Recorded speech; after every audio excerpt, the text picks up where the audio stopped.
Nunca se sacia el ojo de ver, ni el oído de oír. Eclesiastés 1:8.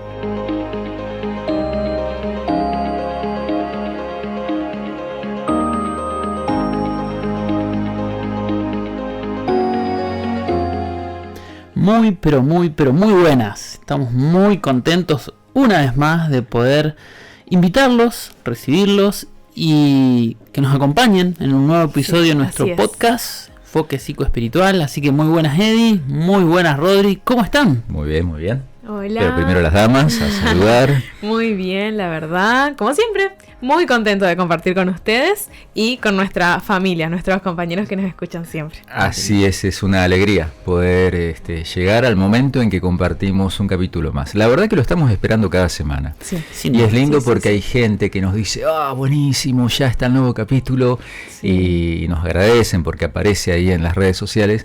Pero a nosotros nos pasa lo mismo, estamos como esperando el momento de poder reunirnos para poder compartir así en familia, como suele decir Eddie siempre, y que lo sentimos acá los tres, compartir en familia estos temas que nos hacen bien a todos. Sí, exacto, y esa es la idea, que podamos disfrutar, compartir, y obviamente a ustedes también les pedimos que si lo quieran compartir, también lo pueden hacer, obviamente. Esa es la idea, poder multiplicar todo lo posible este granito de arena para nuestro bienestar. Así es. Y bueno, y hoy justamente queríamos, y no solamente para introducir el tema de hoy, sino también para incentivarlos o invitarlos a que si quieren ver el episodio anterior, van a encontrar la historia quizás de un animalito, no sé, a ver quiénes recuerdan, a ver cómo estuvimos con la memoria, que hoy vamos a estar hablando de un tema, del mismo tema similar, y lo vamos a ir ampliando porque sin duda que es un tema muy amplio y creo que hoy tampoco lo vamos a poder abarcar entero. Pero, a ver, Eddie, Rodri, ¿se acuerdan de cuál era el animalito de la historia que estuvimos en el episodio anterior? Bueno, creo que lo tengo que decir yo porque, lo contó el tío Rodri, entonces sería medio trampa. Sí, claro. Así vamos a tomar el examen a Eddie. Lo recuerdo muy bien y se trataba de una palomita.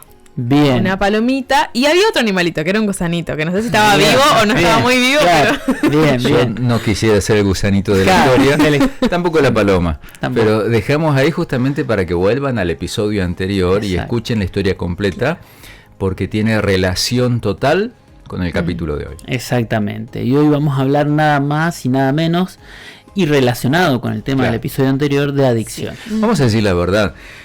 No es que ya teníamos pautado para hoy este capítulo, pero ni bien terminamos el anterior, ustedes se acuerdan, salimos acá de los estudios de radio, la radio de la universidad, y dijimos el próximo capítulo tiene que ser adicciones, porque el anterior, donde está la historia de la paloma, trabajamos ludopatía, conversamos acerca de la ludopatía y nos dimos cuenta que había que conectar enseguida el tema de adicciones para ampliar un poco más este panorama que es tan necesario y urgente y cada día más, ¿no? Sin duda.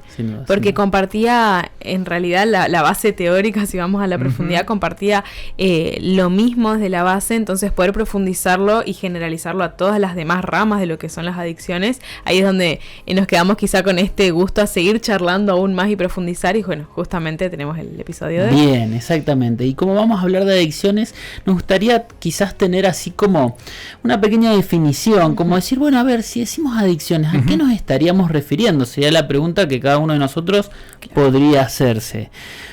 ¿Qué sería cuando digo qué es una adicción? O si lo digo diferente, ¿no? Ya de manera afirmativa, ¿una adicción es? Bueno, para poder entenderlo en palabras sencillas, una adicción es una conducta que se repite de forma compulsiva. Es una conducta que se repite. Y que al principio sí genera placer, pero con el tiempo que va generando dependencia y dolor. Y ahí está la causa de la adicción en sí. En la definición, Eddie, nos decís una conducta. Y por ahí cuando uno piensa en adicciones, en general lo primero que aparece es una sustancia, ¿no? Es verdad. Alcoholismo, ¿no es cierto? Tabaquismo, por mencionar las adicciones más comunes, más conocidas, otras sustancias químicas, etcétera, drogas. Pero vos dijiste en la definición, Eddie, conductas. Sí. A ver, ¿cómo es eso? Ya que puede ser cualquier conducta o comportamiento que hagamos que nos genere este camino de recompensa que querramos buscar más y más y más para generar este placer. Pueden ser personas, pueden ser vínculos, pueden ser situaciones. ¿Puedo ser adicto a una persona? Sí. Podemos generar la dependencia, como se conoce, a una persona o a una situación. ¿Todas las adicciones son malas? Por ejemplo, yo conozco a alguien que es adicto al running. ¿Está mal? A ver. Cuando lo repite de manera compulsiva y le empieza a hacer mal, sí. A usted lo veo muy bien con su running, así que por ahora creo que le damos el alta. Bien. Dentro de la psicología, cuando hablamos de sustancias químicas, decimos que son sustancias psicoactivas, ¿no? Que hacen que nuestro cerebro, nuestro sistema nervioso central, genere una estimulación, como decía Eddie, de nuestro sistema de recompensa que se ve alterado y hace por ende que después nuestro mismo cerebro nos pida más, nos pida más a tal punto de que cuando no los tenemos nos genera dolor. Y ahí viene el problema. De hecho, Jacobo, vos has mencionado más de una oportunidad, está muy bueno, que la base de un problema de salud psicológica o una psicopatología tiene que ver con la pérdida de la capacidad de funcionar normalmente, ¿no? La funcionalidad, lo mencionabas por ejemplo en el capítulo de la depresión, sí, que es toda una constelación de síntomas, pero el tema es cuando yo ya no puedo funcionar, cuando mi tristeza, mi angustia, mi exceso de dormir, de comer o lo que sea, ya no me permite llevar una vida funcional. No, lo mismo pasa con las adicciones, ¿no? Porque puede ser que una conducta tengamos un signo de pregunta, pero adicción a esto no es tan malo, ok, pero si esto me está generando una dependencia de esa situación, de esa conducta, mucho más si es una sustancia, porque ya está el factor químico que pega mucho más fuerte, ¿sí? Entonces, si esa dependencia me está causando un dolor psíquico y físico desde ya, que no me permite funcionar adecuadamente, y esto es muy evidente en las conductas adictivas o en la problemática de las adicciones. Las personas empiezan a dejar de funcionar de una manera mínimamente adecuada, o valga la redundancia, funcional. Empieza positiva, el ausentismo. Positivo. Sí, y en el trabajo empieza el ausentismo, empiezan las mentiras, empiezo a evadirme.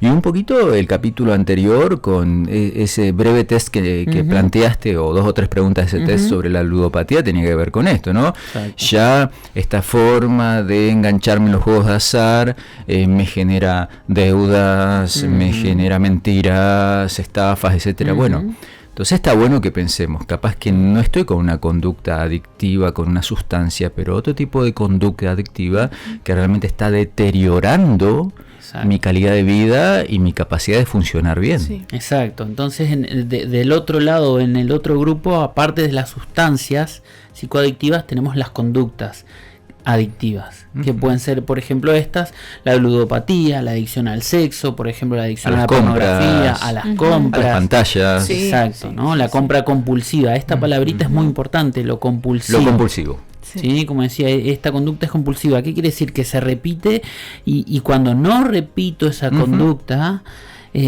hay algo en ese sistema de recompensa que ya no me genera placer, sino que me genera dolor. Entonces ahí entramos en un vaivén que después vamos a hablar un poquito más cómo trabaja la neuroquímica de nuestro cerebro. Bien, y se produce esta dependencia tanto física como psicológica. Física, obviamente, cuando se trata sobre todo de una sustancia, necesito desesperadamente la sustancia para estar bien.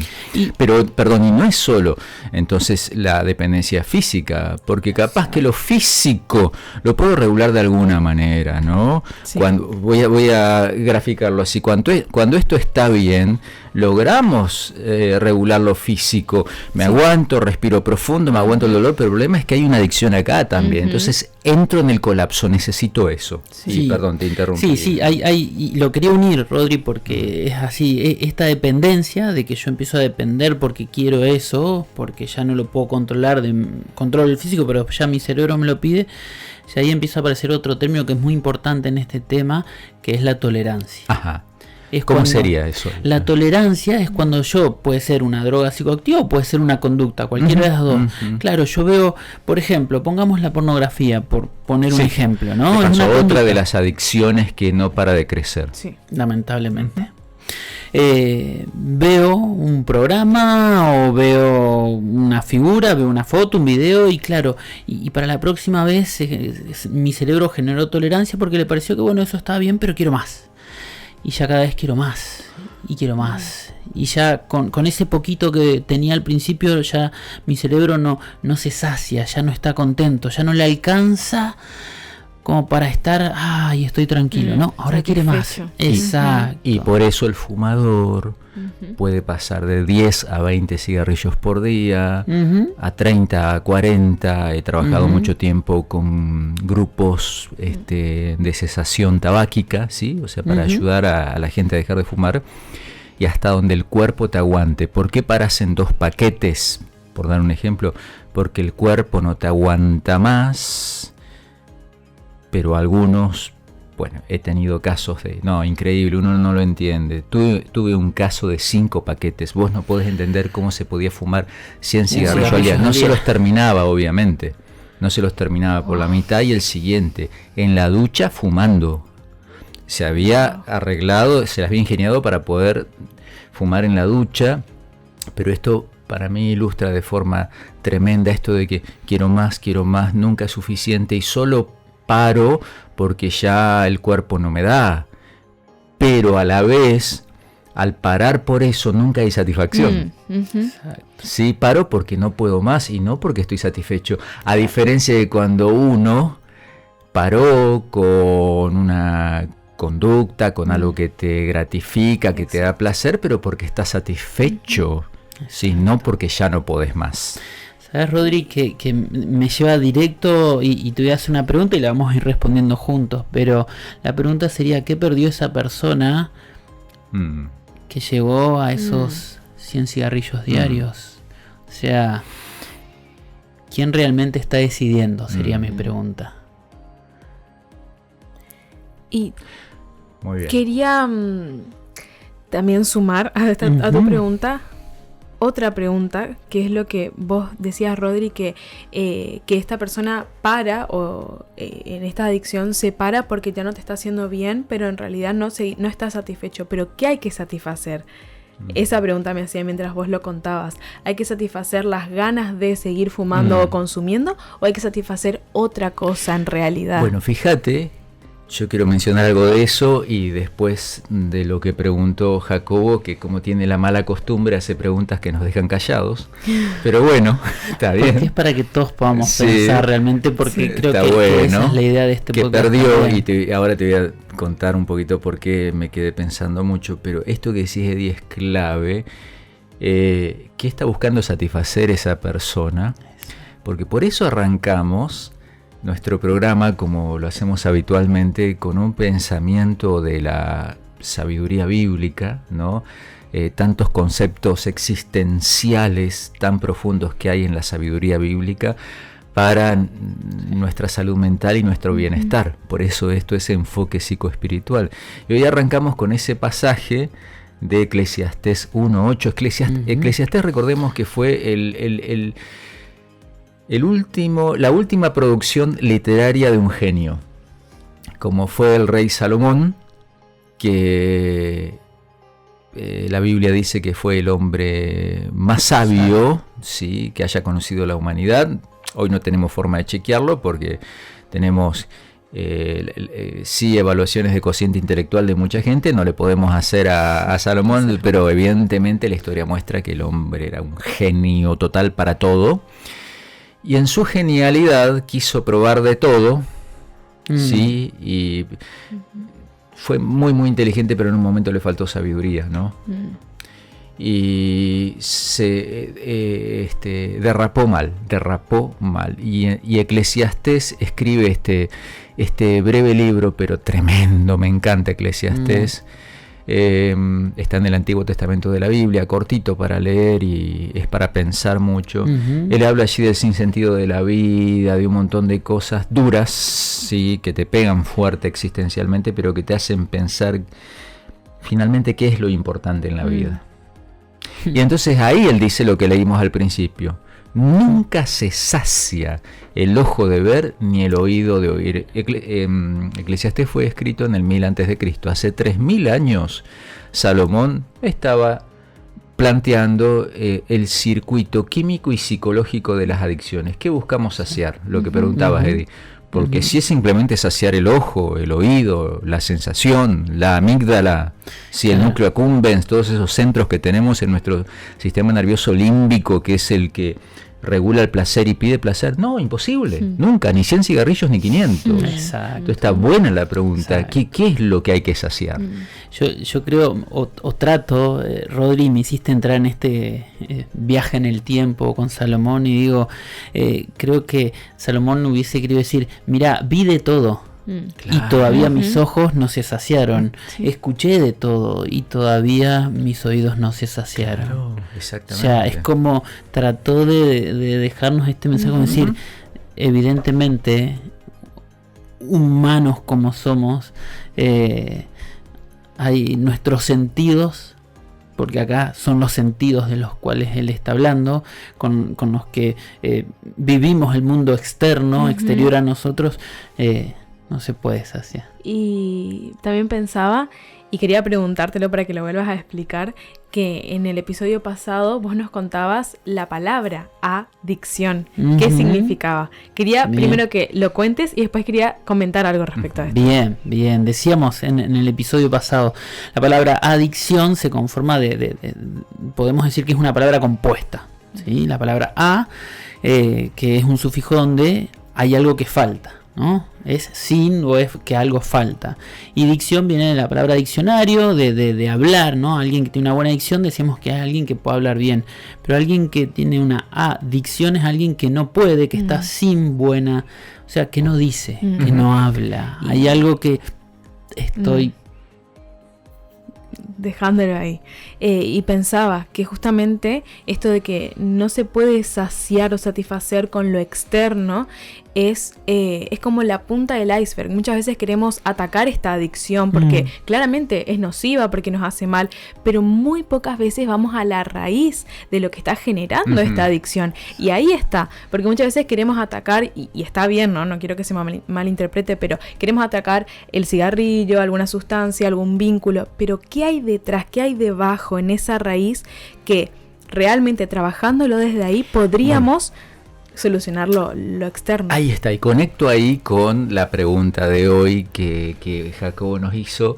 ¿Qué perdió esa persona? En el caso terrible, dramático que mencionaba de los 100 cigarrillos. Y creo que tu pregunta iba para un lado, Jacobo, pero a mí me disparó para el otro. Bien, y tiene que ver, eso es lo bueno, nos vamos a encontrar. Sí, tiene que ver con esto que dijo Eddie. Creo que tu pregunta iba para el lado de que esa persona evidentemente, o no tan evidentemente, porque quien está sufriendo el problema lamentablemente no se da cuenta, perdió su libertad. Perdió su libertad. Por eso los remitimos a la historia de la palomita y los gusanitos del capítulo anterior. Sí, perdió su libertad. Y esto es un hecho en las adicciones. Importantísimo, fundamental, que ahora en los minutos que nos quedan lo tenemos que revisar un poquito. Pero te decía que a mí tu pregunta también me disparó hacia el otro lado y hacia la historia de esa persona. ¿Qué habrá perdido esta persona en su vida que de alguna manera está tratando de tapar, o con 100 cigarrillos, o con una adicción al sexo, a la pornografía, a las compras, al azar, la ludopatía, etcétera? Y un poco acá lo que decía Eddie entonces, ¿no? Eso de no poder, y bueno, que vos lo estabas recordando, Jaco, de no poder decirlo, de no poder poner en palabras, de no poder conectar con mi dolor. Y darme cuenta, yo estoy tratando de tapar algo. Exacto. Que me está doliendo demasiado en mi vida, que no he podido solucionar, un trauma seguramente de una clase u otra, una pérdida, algo que no necesariamente tiene que ser la muerte de alguien, Claro. ese tipo de duelo, sino algún otro tipo de duelo en la vida, mis frustraciones, mis pérdidas de proyectos, de esperanzas, de expectativas, hasta de sentido de vida, Sí. que perdí. Y estoy Exacto. tratando de taparlo con algo que me genere placer, o por lo menos que me haga olvidarme Exacto. de la situación compulsivamente. Ahí es cuando hablamos de que en realidad la conducta compulsiva de consumir algo o generarme una conducta que me afecta, que me genera, que me hace mal, es síntoma. Claro. Y no es causa, Sí. digamos, la causa está por debajo. Por eso esto del iceberg justamente es quizás esa persona que está ahogando, pongámoslo entre comillas, sus penas. En realidad el alcohol es nada más que lo que vemos desde afuera, desde lo externo, pero seguramente, y como dice Rodri, muy seguramente hay mucho dolor y sufrimiento que se está tapando. Sí, es que la adicción, sea cual sea, es una forma de esclavitud. Sí. Realmente nos quita la libertad Ujú. y nos hace presos de eso que Y necesitamos. qué importante es como parte de, digamos, del trabajo de enfrentar y recuperarnos, que es un proceso, un camino que hay que recorrer, Ujú. enfrentar y recuperarnos de una adicción. Qué importante es reconocer este concepto,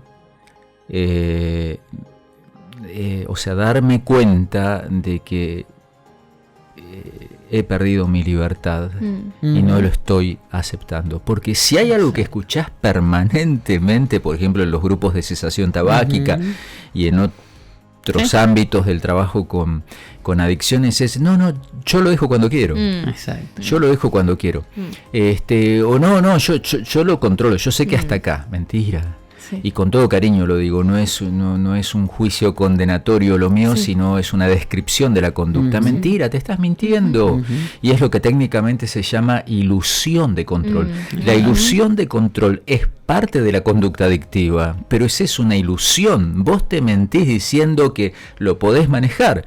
Mentira, perdiste tu libertad. Es lo que a mí me gusta llamarle como autoengaño. Nos engañamos en primer lugar a nosotros mismos. Y qué paradójico, ¿no? Me hacía pensar que uno comienza con estas conductas creyendo que hace uso de su libertad para poder hacer lo que desea realmente, y al fin y al cabo te termina quitando esa libertad con la que vos crees que estás actuando en realidad. Exacto. Es una gran paradoja y una gran trampa. De hecho, volviendo al caso bíblico histórico, Salomón fue por ese camino. Él, como podía todo, como era un genio, era rey, tenía todo, podía todo, en nombre de esa libertad terminó siendo esclavo miserable de sus adicciones.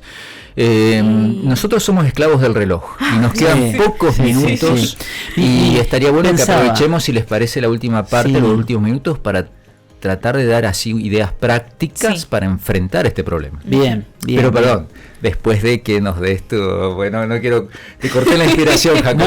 No. Eso que querías decir. Porque iba justamente a esto, Ajá. Rodri. Y con otra pregunta.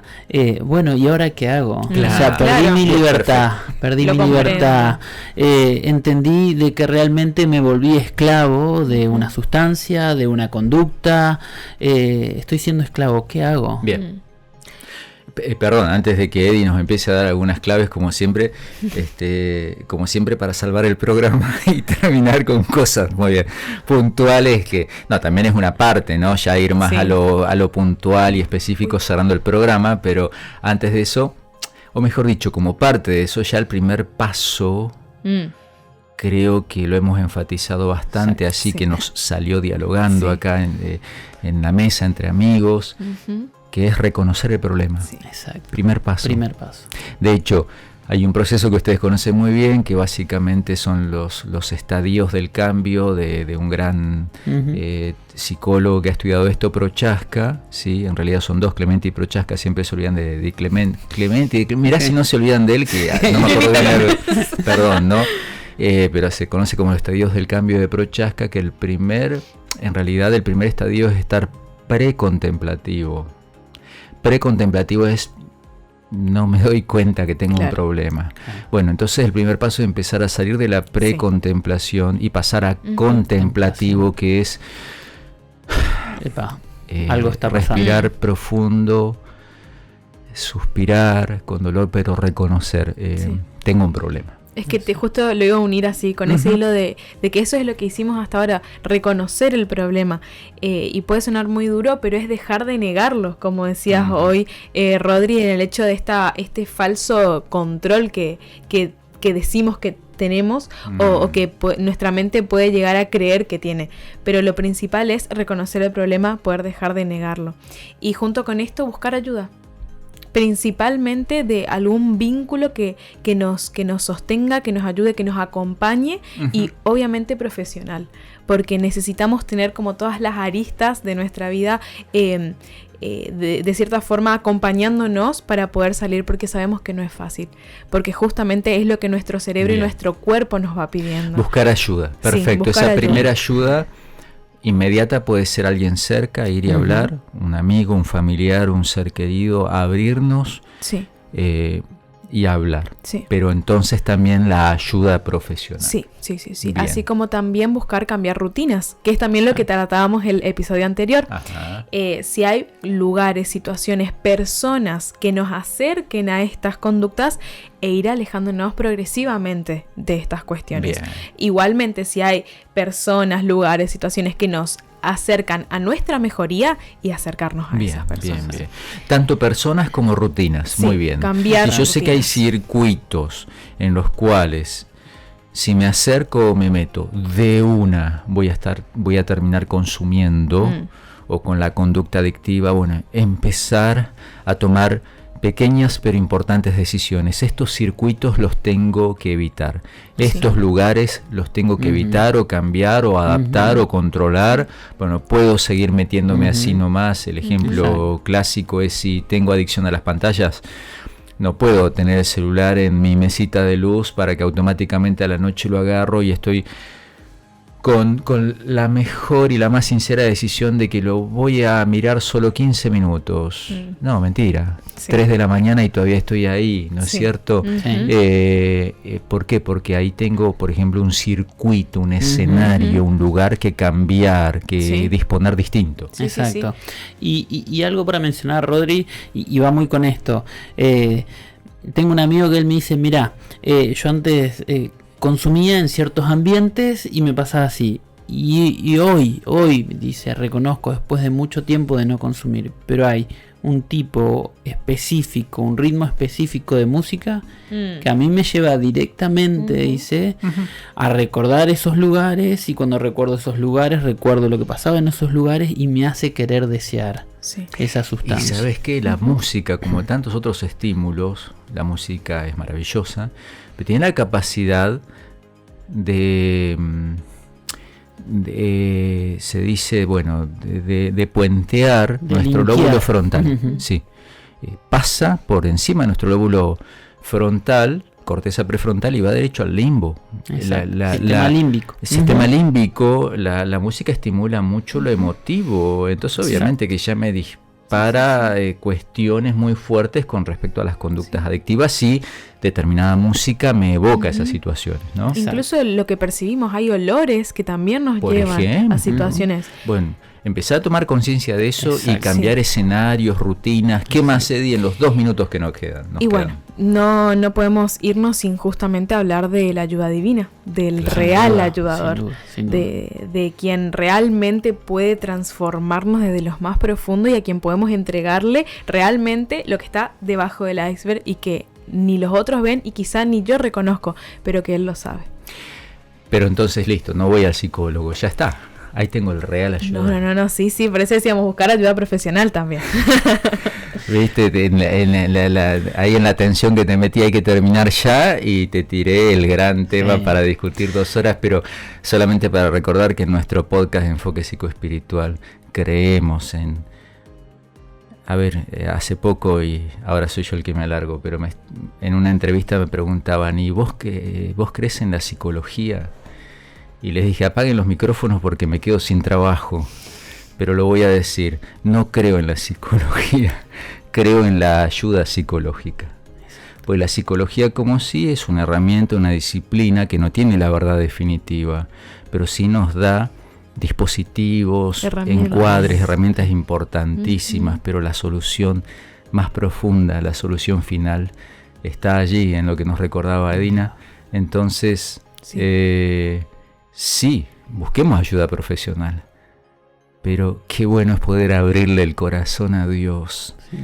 Y eso, esa adicción, eso que no puedo decir, empezar a conversarlo con Dios para ir sanando desde lo profundo. Sí, muy poderoso. Sí,